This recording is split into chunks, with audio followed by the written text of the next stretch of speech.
4 na lugar sa bansa ang unang nabenepisyuhan ng pinakabagong programa ng pamahalaan na Bagong Pilipinas Serbisyo Fair na naglalayon mailapit sa publiko ang iba't ibang government service. Pinangunahan mismo ni Pangulong Ferdinand Marcos Jr. ang pagbubukas nito sa mga probinsya ng Camarines Sur, Ilocos Norte, Leyte at Davao de Oro noong Sabado, September 23. Ilan sa mga opisina ng gobyerno na maaaring mapuntahan dito ay ang Land Transportation Office o LTO para sa mga nagnanais mag-apply ng bago o mag-renew ng lisensya. Philippine National Police kung saan maaaring magproseso ng police clearance, license to own and possess firearms application and renewal at drug test. Passport on wheels ng Department of Foreign Affairs para sa mga nagnanais kumuha at mag-renew ng passport. Maaari din makakuha ng clearance sa service area ng National Bureau of Investigation o NBI.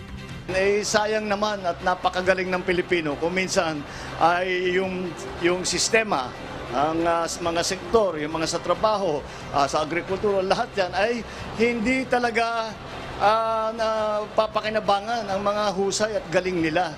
Kaya ang Bagong Pilipinas, lahat po tayo magsama-sama at lahat ng ating galing, lahat ng ating sipag para sa ikabubuti ng ating minamahal na Pilipinas.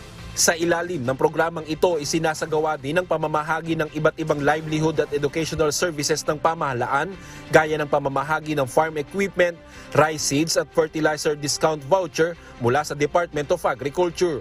Mayroon ding kadiwa store na itinayo sa naturang programa para makabili ng mas murang halaga ang ating mga kababayan. Ipinagkaloob din ng Bureau of Fisheries and Aquatic Resources o BFAR ang mga fish cages at mga bangka para sa mga benepisyaryo nito.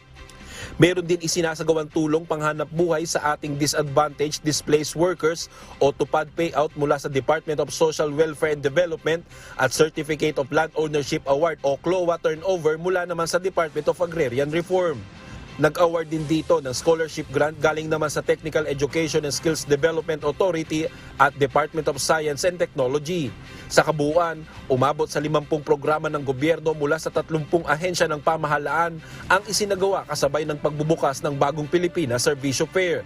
Target ng nasabing programa na mabenepisyuhan ng 1 milyong Pilipino mula sa 83 probinsya sa Pilipinas. Tatagal ng 2 araw ang Bagong Pilipinas Serbisyo Fair sa mga lalawigan na iikutan nito. Diyos ang aming sandigan, serbisyo publiko ang aming pinahahalagahan. Brian Baldarahe, humahataw!